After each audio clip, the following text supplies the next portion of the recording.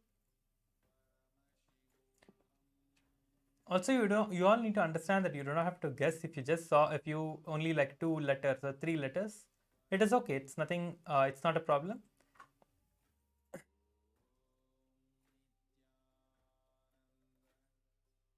But you do not have to put your logic and try to guess. If you're trying to put your logic, then you are not establishing yourself in the space of oneness. So that you need not do. You just need to again and again chant the Mahavakya, establish yourself in that space of oneness with Swamiji, and do the power manifestation.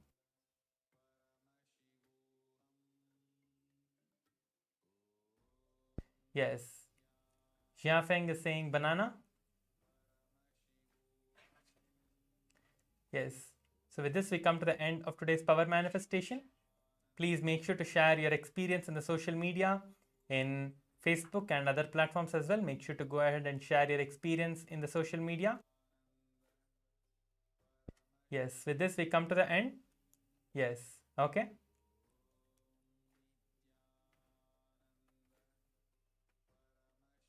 Let's finish with the Purna Mantra. Om Purnamada Purnamidam Purnat Purnamudachyate Purnasya Purnamadhaya Purnameva Vashishyate. Om Shanti Shanti Shanti Hari Om Tat Sat Sarvam Bhagavat Shri Nithyananda Paramashiva Padukarpanamastu. Om Nithyanandam.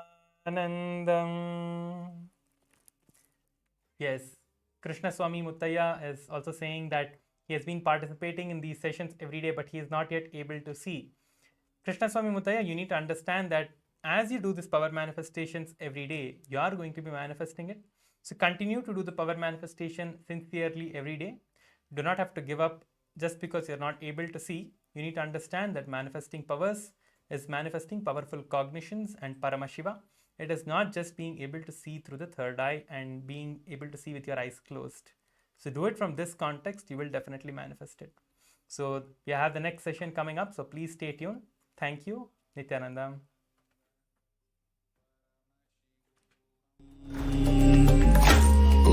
Om Nithyananda Paramashivoham. Om Nithyananda Paramashivoham. Om Nithyananda Paramashivoham.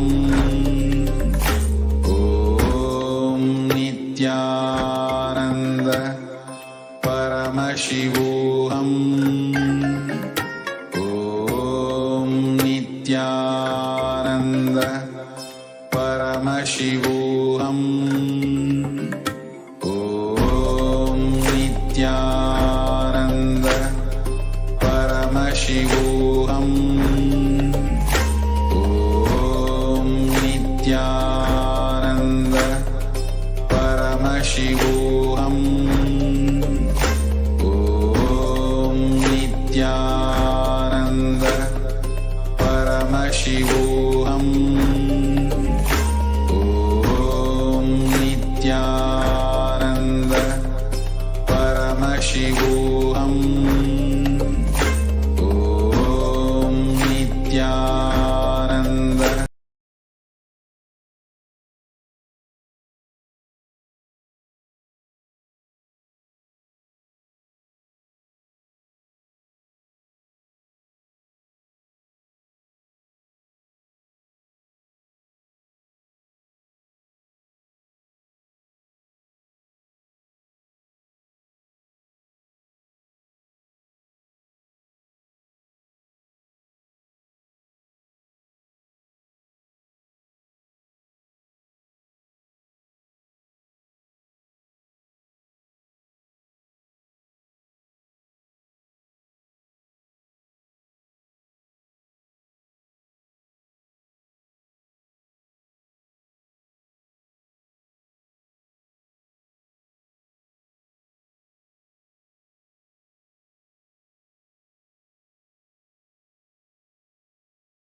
that person, right? And this one did not just leave. She went out and she even turned like against. We all thought, okay, like, we would not let them back in. Swamiji, after a few years, she herself realized and she wanted to get back.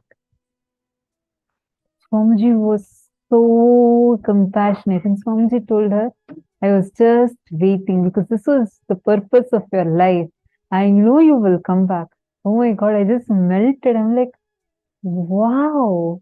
Like, literally, he just does not give up on anyone. Does not matter what worst thing you do. He, like how Swamiji said, he secretly waits. That is one of the biggest tyaga. Biggest tyaga.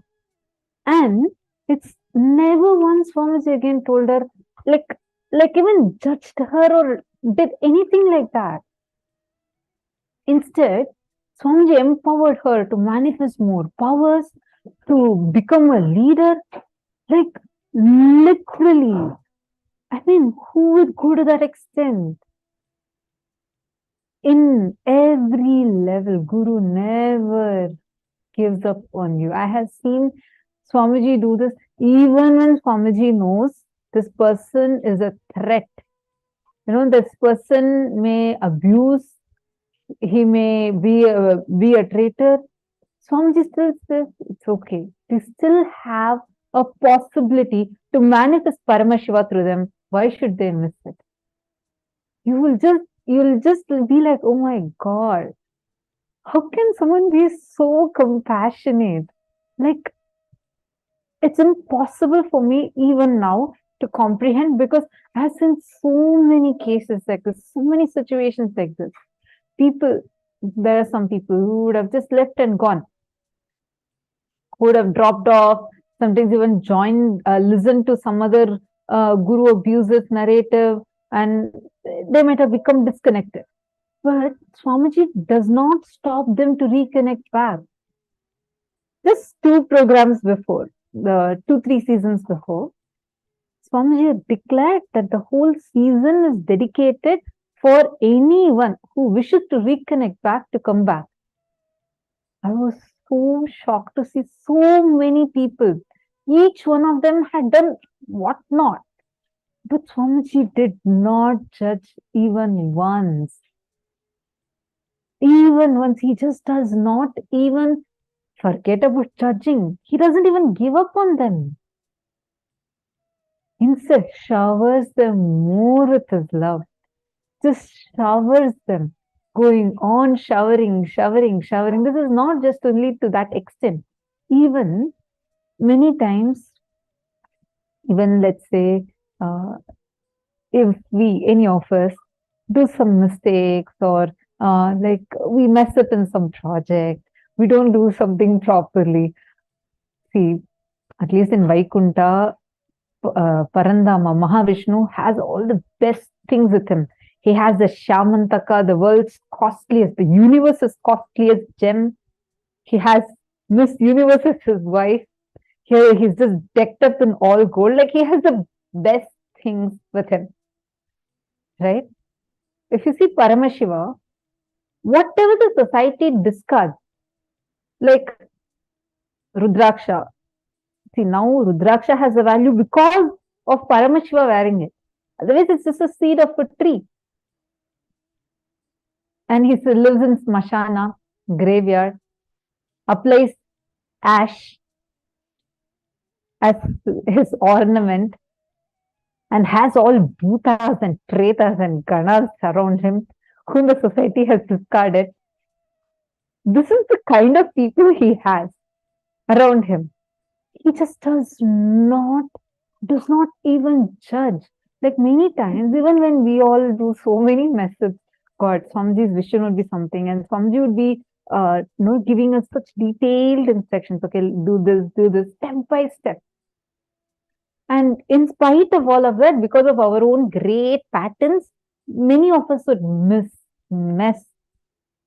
But never once Even if you're messed up in the biggest events or biggest opportunities given to you, Swamiji would never give up. Like you can never even comprehend the depth of compassion of Swamiji. Once again, without giving up on that being, he'll give up another possibility. You'll just be like, oh my God, Swamiji, would you never get angry or even like upset at people? I just can't understand. See, it's not just, it's like, see, when you are, for all of us, even if our own immediate family member does something wrong, does something bad, you feel like you should never talk to that person again. You have your own quota of showing your anger to that other person. Right? That's how we all live. But even to that minutest level, Swamiji would not carry anything against you. He'll just flood you with love. Understand that is why you are in love with him, because it's not your love, it's his love, which is overflowing from him and filling you, awakening all your chakras, fulfilling you, enlightening you, and flowing back as love for him. Understand? It is the master's love. It is the love of the master that enters into you, fulfills you, and flows back as love for the master. So any one of you, the moment you know that you love Swamiji, you have a deep feeling connection, be very clear, he loves you. He loves you. Imagine and see how much love he must be having, such that it is able to overflow back and as love for the master. Even when we go through our ups and downs, he'll just be patiently waiting. But he's waiting, never giving up on you. Even now, let's say last 10 years, you're only in a fighting mood. And now suddenly you say, Swamiji, I want to manifest you. He'll be immediately, spontaneously manifesting through you, overflowing through you. Just even if you decide, now I want to align to integrity. But one decision is enough. He will just flood your being and manifest for you, shower himself upon you. Understand? It is the power of compassion that just the avatar alone radiates as a guru. The most best way to enjoy the Leelas of Paramashiva is having Paramashiva as your guru. That's the greatest of the greatest. See, for so many people, the gods, divine beings land, give darshan. Like, I'll really think there are so many great beings. Like, if you read the Puranas, you would know, right? You will see various references of whether it is the Alvars, Nayanmars, all of them, the greatest devotees, who out of their devotion, it went to such an extent that Paramashiva comes, appears and gives them physical darshan. But I feel even for them, Paramashiva appeared once and gave them the darshan. For us, he has come down as our guru, continuously being with us. It is like for an ant getting a small bite of a sugar cube, just a little bit, and it is taking it to its nest and enjoying that. It is the first level, where you're meeting the master, then you're taking his blessings, then you're going. Second, imagine and see, now the ant got an entire huge sugar cube all for itself, such that it can keep enjoying whenever it wants and enjoy its sweetness and soak in its sweetness. That is living around the master.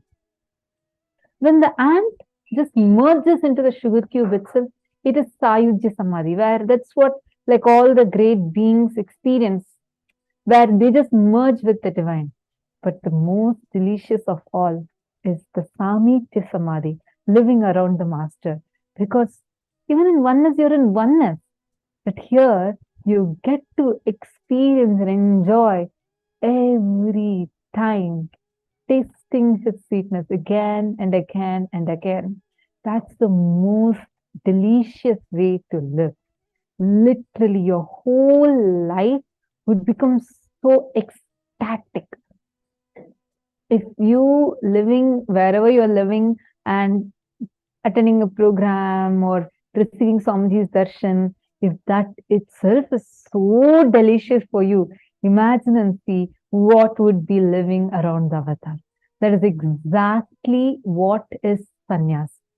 Living around Swamiji, just living around Swamiji, enjoying, just enjoying that deliciousness, such that your whole being, your body, your mind, your being is just flooded with his love. That you go on celebrating. Every moment will be his Leela for you. That is living around Swamiji.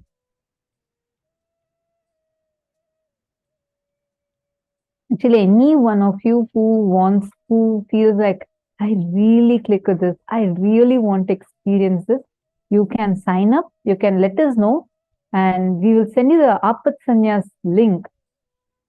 Don't worry, see, this sannyas should never be taken after contemplating and like checking the pros and cons and then deciding. Take a jump.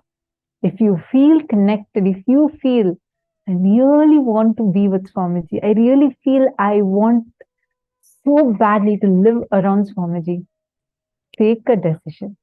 Don't ever hold yourself back. Whatever you fear the most, saying that, oh God, if I take sannyas, I might miss this, I might miss that. You will even forget all those. Actually, I just wanted to share, when I first met Swamiji, it was in the year 2013. I was a teenager outside and who had absolutely no interest in spirituality whatsoever. And I had my own thing of what I want to be. And I had a thing to be completely away from spirituality and like very westernized mental setup, and wanted to be a very popular person and like completely, you know how a teenager would think, right? So that's the kind of mental setup I used to have. So in 2013, first time we met Swamiji. I said, when they told me that they're going to take us to an ashram, I was like, ashram? I'm not interested to come to an ashram. And this is a weekend. I want to go chill with my friends. I'm not going to come to an ashram or anything like that. But then I had to go and I got into the car. I still remember whole day. First, while traveling towards Sadhanam, I was like, oh, why am I supposed to spend my Sunday like this? Why am I supposed to go to an ashram? All these complaints I had. So I decided that no matter what, I'm not going to get into anything that is spiritual. So I don't know now, which I find it so silly. I don't even relate to that as me, but that's what I was. And this is when I was 14 years old. And we came to the Adinam, and I still remember the moment we entered the Adinam, our car suddenly stopped. And the gates of the Adinam was closed open, I don't remember, but one car just passed, the car stopped, windows came down, Swamiji left. The very first person that I saw when I entered Adinam was Swamiji, not even the security guard. And this moment, it was just Like it was something else different. Then I started having a fear. Then he came in, and Swamiji was going to be coming for the satsang. Like Swamiji just left, and Swamiji's car went off. This is the first time I'm seeing. So I asked who this is. They said that is Swamiji. This is whom we are going to have the darshan of. I was like, okay. And we went to the meditation hall. So Swamiji's satsang was going to start. Was a really tantrum throwing teenage girl at that time. And I was like, satsang, what is satsang? So they said, someone like Swamiji will be coming and talking. So I said, I don't want to hear anything now. I want to sleep. Only the others want to hear.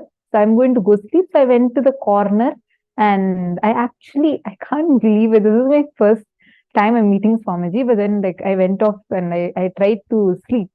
But then in middle of the satsang, I woke up and I felt so connected like with what Swamiji was saying. But deep inside me, I had one strong cognition. I just felt Swamiji is God. And I felt like if little bit more I listen to Swamiji, I'll just get deeply connected, and I might join off here. And I don't want that. I want to stick to my life outside. I don't know. This was the first kind of a strong fear I had. Just like trying to close my ears, trying to, avoid, but I just couldn't stop listening to the satsang. And then satsang got over, and that time we used to have something called a Sarvajnatva, right? Where we'll be standing in two long queues, and Swamiji would actually so beautifully walk in middle, and Swamiji will give darshan to each one individually. Like he'll just first come like this, give darshan to everyone here, and then turn around and come like this and give darshan to this side. It's so sweet. Like you literally experience Swamiji so close to you. And everyone Swamiji will attend to. I didn't know about asking boon. I was new, like I didn't have a clue of any of that. So I just went and stood there because I saw everyone else was standing. And then the first blessing, so Swamiji is coming, and I didn't have any letter written or anything. I was just standing like this. Swamiji came, Swamiji blessed, and Swamiji's first words were, you will always be with me. And I was like, what? That is exactly like this. When Swamiji blessed, actually, when Swamiji is giving the blessing, I didn't have any words inside. It's just a different experience altogether. First time receiving Swamiji's darshan. And then Swamiji gave like chikkis, this peanut candies. They're like square peanut candies, which will be like each one will be individually wrapped in a cover, and it's just delicious. Okay, Swamiji took a huge bunch of it and gave it to me. So after a few minutes, I just recalled what Swamiji said. Swamiji had blessed me saying, I live with him. I was like, because that's my first day. My whole thing was, I just didn't want to get into spirituality. I just didn't want to get into any of this. Then this is the blessing I'm getting. It was like literally my heart was pounding. Then I had this one understanding. I used to think that anytime, any prasadam, like if we go to any temple, the prasadam that we get, right, like whatever is offered to God and we get it, I always feel like God will enter me through that food that I'm eating. So that time, it was a strong experiential cognition for me that Swamiji is God. So if I eat this chikki, I was so afraid that he was going to enter inside me, and something told me, actually no one gave me this idea. No one even uttered to me any of these statements. But this is what, like, it was an automatic cognition. So I was thinking, no, if I eat this, that's all. Somehow I will stay here. Something will make me stay here. So better let me not touch this. And let me just, I used to like the peanut candies a lot. The chikkis a lot. So what I did was I just wrapped everything and I gave it to the person near me. And I told, please give it to me after we leave from here. After we reach home, only then you should give this to me, and you should not share this with any other siblings. Just keep this safe for me. So I had kept that. Then we just came out of the meditation hall, and we saw there's a building, beautiful building, and like a big rock was there, and kids were all jumping there, and like the whole place looked so beautiful. So I asked, what is that place? The person who had come with us said, oh, this is Gurukul. This is Swamiji's Gurukul.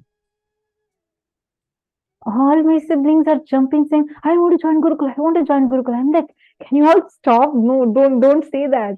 Why are you guys suddenly like jumping for this? We don't even know anything. But then all of them were so clear. I'm joining Gurukul now. I was like, really, my heart was racing. I'm like, no, I don't want to. If I go there, I may just join off. See, actually, no one actually told me you're going to join, not join. But this is the thing like running inside of me. It's like as if now my being wants to really connect, but my delusions are just trying its best to stop me. So then I go and go into the Gurukul, and like my siblings, all of them were like jumping, saying like, I'm joining Gurukul. So the Gurukul person, the mentor, was explaining to them what Gurukul was. I was like sitting like this because I didn't want even one idea to enter inside me. I was like trying to resist my best. Then they said, okay, don't worry, you just go and play with the kids. I was like, all right. I went there, and the Balasans are too sweet. So they all came around me, and they were teaching me how to do clay, and like I was playing with them. Then all of a sudden, they bought a Gurukul admission form and gave to me. I was like arguing with them. I was like throwing a tantrum, saying, I'm not going to sign anything. I'm not coming and joining anywhere. I don't want to be spiritual. I want to be a modern person. I don't want to be spiritual, blah, blah, blah. All kinds of things. I'm throwing a tantrum. So what they did, they just put the admission form next to me and took two of my chickies, the one that Swami had left and given me, which I told don't touch. They just took two of my chickies and put it as a paperweight, just for that on the admission form, the paperweight, and they went. So I'm like playing with the clay with kids all there around. Then suddenly I saw the chickies. From morning I had not eaten anything. Slowly the chickie was tempting me. Then I thought, okay, one chickie only, no. What is going to happen? I just opened the wrapper and I took one bite. Tears started flowing down. Something just melted inside me. I felt like this is my home. This is my home. And so strongly I felt like I'm going to be here, Gurukul. I'm joining Gurukul. I signed. Everyone around me was shocked what just happened. It's like she just took one bite and suddenly everything changed.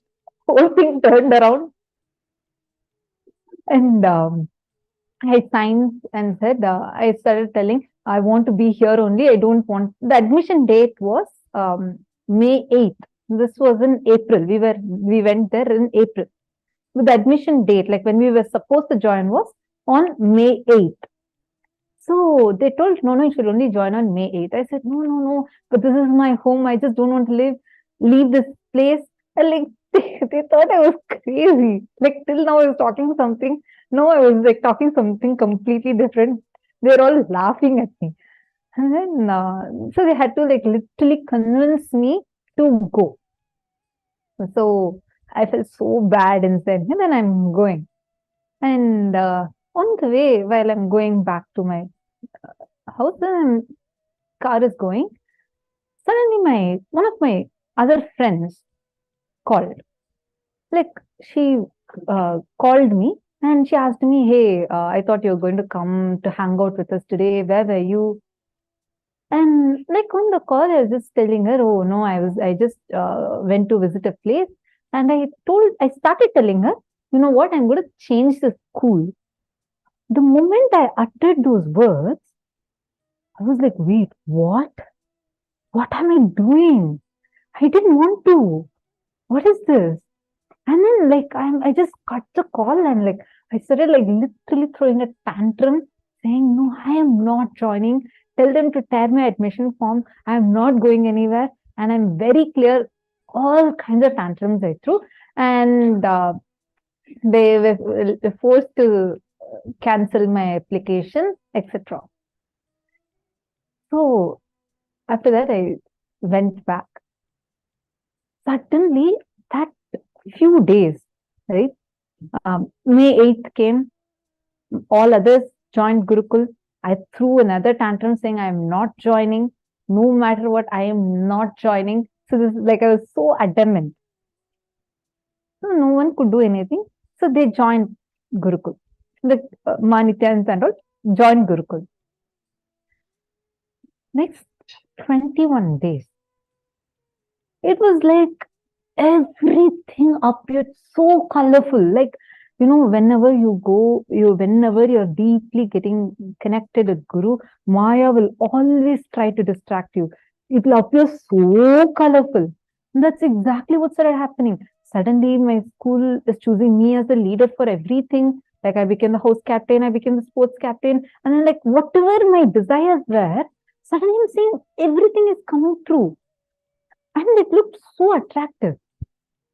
It is like, I felt like, wow, what is this?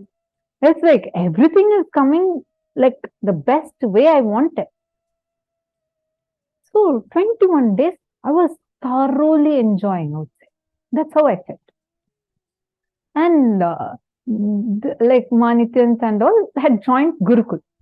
So then after that, like 21 days passed, they came back for 2 days to home. And I still remember she came and she opened her puja kit and she started chanting. And like the moment she started chanting, I was listening to some song. I just took my phone and I ran outside. I felt like even the Pada Puja mantras can enter inside me and make me go back. Then I will become a spiritual person. I was so really, now I feel like so stupid cognition. And then, so this kind of like too much of drama was going on. And then they went back. After that, one day, I was I was shopping. I was in a shopping mall. I remember this day so clearly. It was raining outside. I was in the shopping mall. I was in my favorite area, like where we play games and all. I'm there. And all of a sudden, I actually don't know how it started.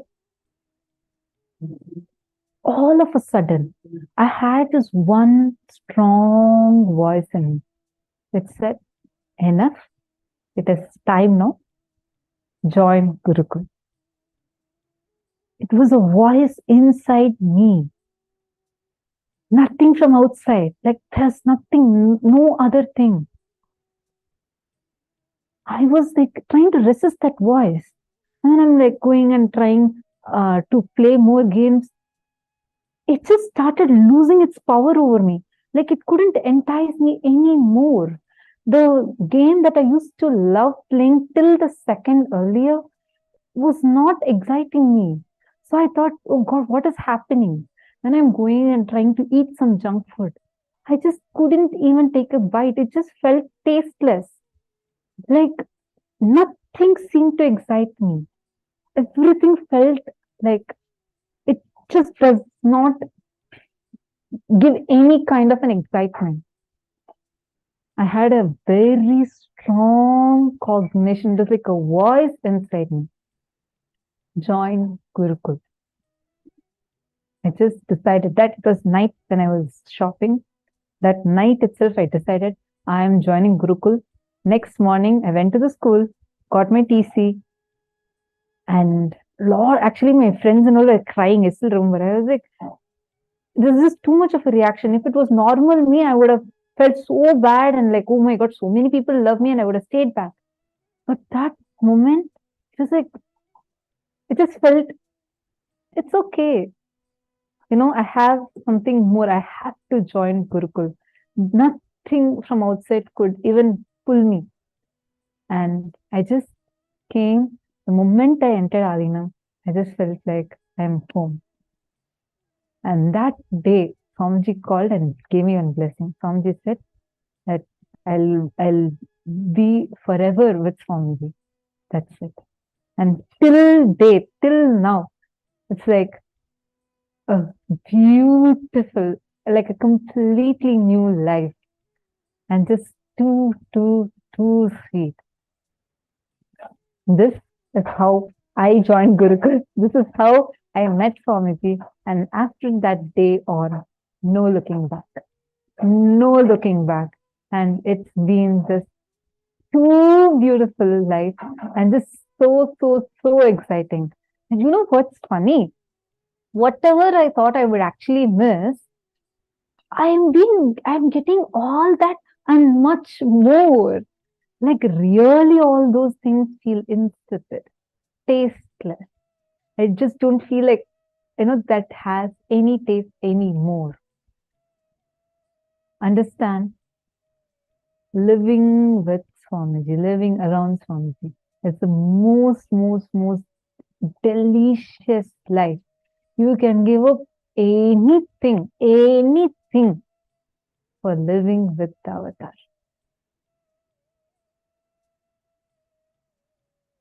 See so many beautiful messages from people. Like all of you enjoyed it. This is, see, every one of us have this possibility.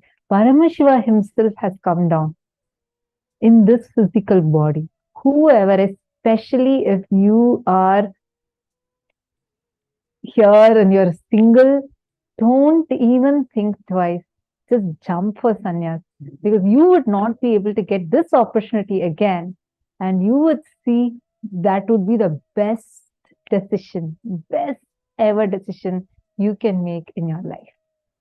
Anyways, now let us all, with the same sweetness each of you are experiencing, just let's enter into power manifestation. Are all of you ready? Now, just take a moment. We always carry one really, one of the biggest suffering humanity has created for itself is whenever something is showered, we immediately ask, am I qualified? Swamiji says the only pattern that stops Sadashiva showering on you is when you think, am I qualified? And if he is showering on me, is he expecting something from me? Is he planning to achieve something through me? Is he looking for something from me? That is when the whole thing collapses. Take a few minutes and look into your life where exactly you are able to identify this.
Hope all of you have finished writing.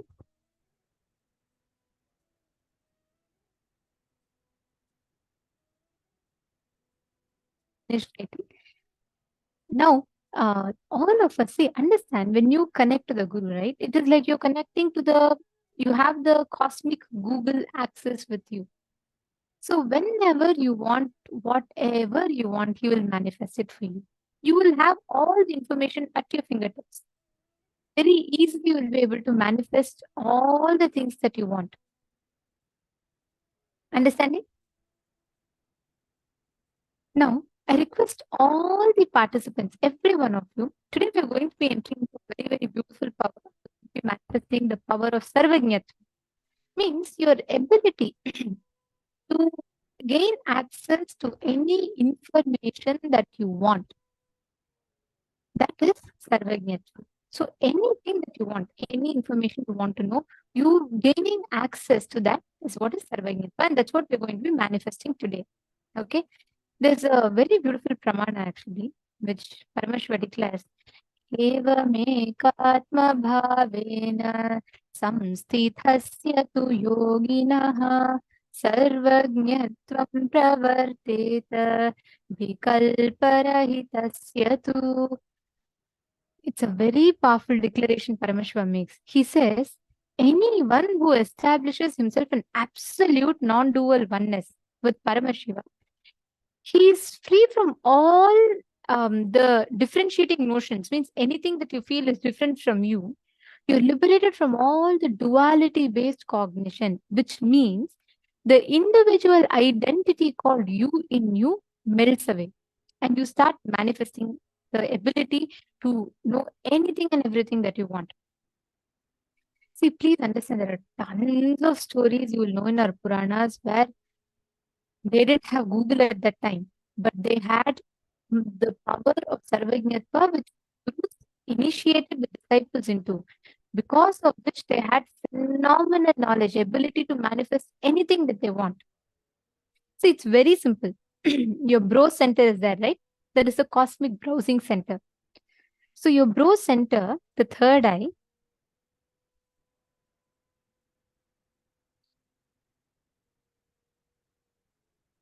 okay, I'm seeing that people are posting sound is muted. Sorry, sound is cracking. Is it better now?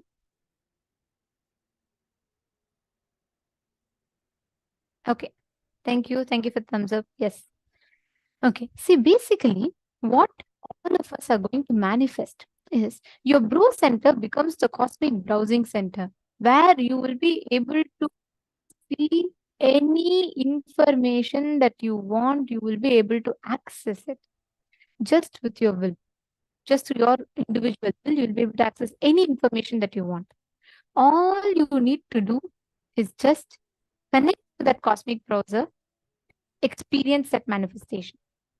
Now I'm projecting an artifact for all of you, and I request all the participants, you're just going to scan whatever you are seeing.